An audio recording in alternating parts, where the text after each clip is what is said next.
You know, behind almost every piece of modern tech we use, from the car you drive to the plane you fly in, there's this kind of magic translator at work. It's a mathematical tool that lets engineers solve problems that would otherwise be completely impossible. So today, we're going to pull back the curtain on that tool. It's called the Laplace Transform. But to really get what this thing does, let's start with a question for you. I want you to imagine trying to solve a puzzle, but every single time you go to place a piece, all the other pieces shift and change shape. How on earth would you ever finish it? Well, this right here, this is the fundamental challenge that engineers face every single day. So this crazy, constantly moving puzzle, it actually has a name in the world of engineering. They call it the time domain. And trust me, if you're trying to build something that's actually reliable, this is where things get, well, really, really chaotic. Think about it. When an engineer is designing something like your car's suspension or an airplane's autopilot, they're dealing with forces and variables that are just constantly in motion. It's this super dynamic, ever-changing system. And trying to write equations to describe all of that, yeah, it is exactly like that moving puzzle. It's almost impossible to solve directly.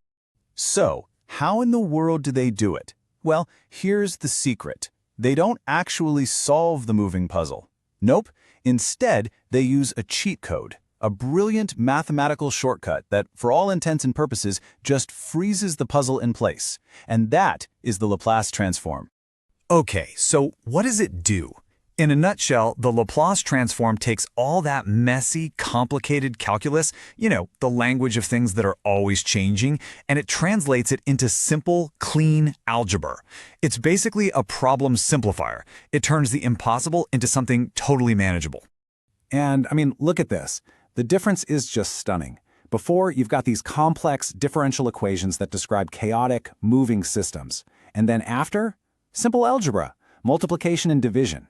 The transform literally takes a problem that would fill pages and pages of math and turns it into something you could probably solve on the back of a napkin. It's incredible. It's like hitting a pause button on reality. That's really the best way to think about it. It lets an engineer take a snapshot of a super dynamic system, analyze it while it's frozen, figure out a solution, and then just press play again to bring that solution back into the real moving world.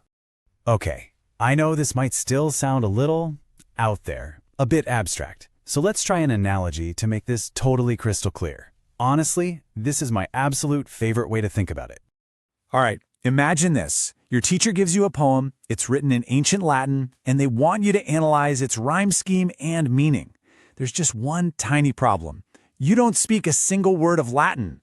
So what do, right? You're not going to try to learn the entire language from scratch. No way. You're going to cheat. And here's how you do it. It's a simple three-step process. Step 1, you translate the hard problem, the Latin poem, into a language you actually get, like English. Probably using Google Translate, right? Step 2, you solve the problem in the easy language. You figure out the themes, the structure, all that stuff. Then, step 3, you take your nice, easy answer and you translate it back into Latin to give to your teacher. See? You never actually solve the hard problem directly. Okay, you see where I'm going with this? That three-step cheat code is exactly how engineers use the Laplace Transform. The whole process is a perfect mirror. So, step 1 is translate. Engineers take their really hard calculus problem from that chaotic time domain and use the Laplace Transform to zap it into a new mathematical world. Step 2, solve. In this new world, they solve the problem using super easy algebra. And then, step 3, translate back. They use something called the inverse transform to bring their simple solution back into the real world where it can actually be used. So what is this new world? It's called the S domain, sometimes the frequency domain, and you can seriously think of it as this magical land where the rules of math are just easier. All the really tough parts of calculus, like derivatives and integrals, they get transformed into simple multiplication and division. It is the engineer's version of translating that Latin poem into plain English. So you're probably wondering, what is this S in the S domain? Okay, this is where the real magic comes in. The variable S isn't just one thing. It's made of two parts. You've got the imaginary part, which represents oscillation, things that vibrate or repeat like a guitar string. But then you have the real part, and this is so important, which represents growth or decay. Think of a sound either getting louder and louder until it explodes, or just slowly fading away to nothing. And why is that such a big deal? Because it means the Laplace transform can analyze systems that are unstable. We're talking about systems that could spin out of control, collapse, or even explode. It's not just for things that behave nicely and repeat forever. This thing can actually predict chaos. And that predictive power? It's not just some cool math trick for a textbook. It is the absolute foundation of modern safety and control engineering. It's how we build things that work, and maybe even more importantly, how we build things that don't fail on us. So let's get practical. Think about the cruise control in your car. When you set it, you want it to smoothly get to that speed and just hold it, right? You definitely don't want it to wildly overshoot the speed limit, then slam on the brakes, and just keep oscillating back and forth. So how do you guarantee that smooth, stable ride before you even build the car? Yep, the answer is the Laplace Transform. And its reach is just incredible. It's why airplane autopilots give you that smooth ride instead of a roller coaster. It's why the circuits in your phone don't just blow up. It's even what stops a microphone at a concert from suddenly erupting into that horrible, ear-splitting feedback screech. It is the fundamental tool for predicting and controlling stability. And that leads us to this really powerful idea.